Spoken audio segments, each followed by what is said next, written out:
5 seconds. Start. தகவல் தொழில்நுட்ப வல்லுநர்கள் கூட்டத்தில் மாண்புமிகு முதல்வர் பேசியது. நண்பர்களே, தகவல் தொடர்புகளில் ஈடுபட்டு வரும் புரட்சிகரமான மாற்றங்களினால் இவ்வுலகம் ஒரு கிராமம் போல குறுகிக் கொண்டு வருகிறது.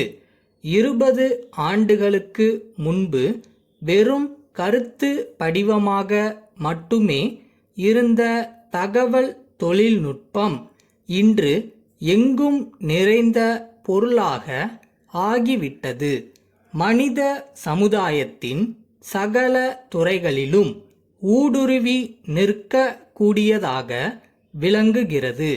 உலக பொருளாதார முன்னேற்றத்தின் எல்லா முறைகளுடனும் இரண்டர கலந்துவிட்டது. இது இல்லாத எந்த தொழிலும் முன்னேற்றம் அடையாத பழைய தொழிலாக கருதப்படுகிறது. இதனை தெரிந்து கொள்ளாத இன்றைய மனிதன் நேற்றைய மனிதனாகி விட்டான் என்று கூறும் அளவிற்கு அந்த துறையின் அதிவேக வளர்ச்சி நம்மை பிரமிக்க வைத்திருக்கிறது என்று சொன்னால் அது மிகையாகாது. இந்த போக்கினை முன்னமே அறிந்து கொண்டதால்தான் தொலைதூர கண்ணோட்டத்துடன் நமது அரசு தகவல் தொழில்நுட்ப வளர்ச்சிக்காகவும் அதன் பயன்கள் கிராம பகுதிகளிலும் ஊடுருவி சாமானியர்களுக்கும் சென்றடைய வேண்டுமென்பதற்காகவும் பல்வேறு நடவடிக்கைகளை எடுத்து வருகிறது. இந்தியாவிலேயே தமிழ்நாட்டில்தான் அதிக எண்ணிக்கையில் மென்பொருள் பொறியியல் வல்லுநர்கள் வேலை செய்து வருகிறார்கள்.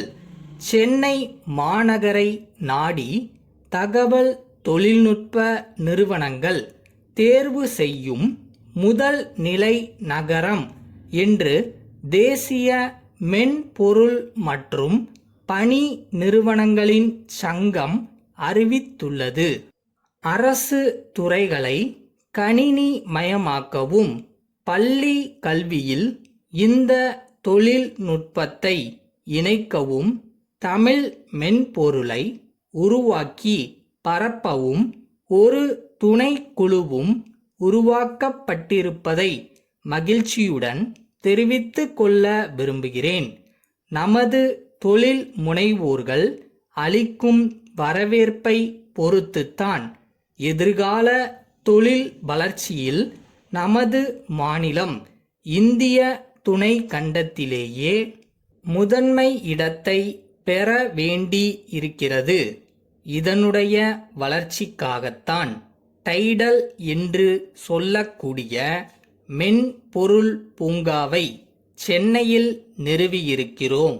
நமது இந்திய பிரதமர் அண்மையில் வந்து அதனை திறந்து வைத்தார்கள் என்பதை நீங்கள் அறிவீர்கள்.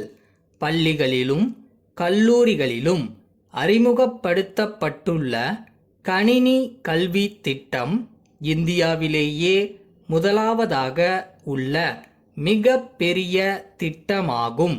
இதனை குறித்து நீதிமன்றம் நல்லதொரு தீர்ப்பை வழங்கியிருப்பதை நீங்கள் அறிவீர்கள். அரசின் இந்த பொன்னான நோக்கத்தால் அடுத்த ஆண்டு பல்லாயிரக்கணக்கான மாணவர்கள் கணினி பயிற்சி பெறுவார்கள் என்பதை பாராட்டுவதாகவும் சமூக நீதி காவலனாக பாடுபடும் அரசு கிராமப்புற மற்றும் நடுத்தர மக்களிடையே படிக்க வருகிறவர்களின் நலனில் கவனம் கொள்ளும் என்று நம்புவதாகவும் அறிவித்திருக்கிறது. எனவே எதிர்கால தமிழகத்தை உருவாக்கும் நிலையில் உள்ள இளைஞர்கள் இந்த அரிய வாய்ப்பினை நழுவ விடாமல் பயன்படுத்திக் கொண்டு அவர்களுடைய வாழ்க்கையையும் நாட்டின் பெருமையையும் உயர்த்த துணை நிற்க வேண்டுமென்று கேட்டு விடைபெறுகிறேன். மதுரை அமுதம் பதிப்பகத்தார் மதுரை எழுத்தாளர் திரு ராமலிங்கத்திற்கு எழுதிய கடிதம்.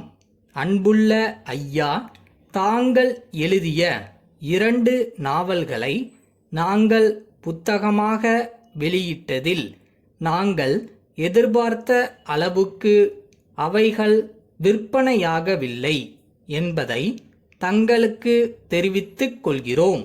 எனினும் தங்களது 3வது நாவலையும் நாங்கள் புத்தகமாக வெளியிட முடிவு செய்துள்ளோம்.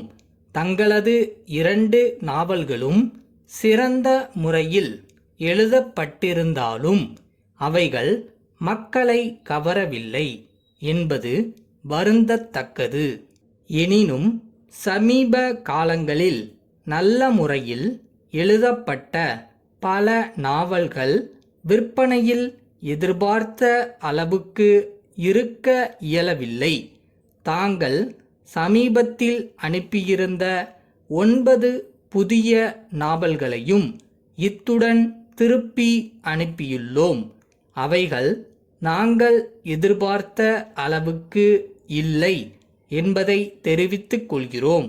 எனினும் அவைகளுக்குரிய தொகையை இந்த கடிதத்துடன் இணைத்துள்ள இணைப்பில் கண்டுள்ளபடி தாங்கள் ஒப்புக்கொள்வதாக இருந்தால் அவற்றை பிரசுரிக்கவும் முதல் 3 நாவல்களுக்குரிய பதிப்பு உரிமையை நாங்களே ஏற்றுக்கொள்ளவும் தயாராய் இருக்கிறோம்.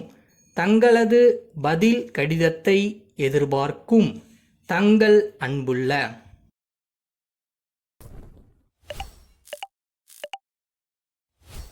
நாம நினைக்கிறது எல்லாமே நடந்துராது. நமக்கு என்ன தேவையோ அது நிச்சயமா நடக்கும். அது வரைக்கும் மனசை தளர விடாம இருந்தாலே போதும்.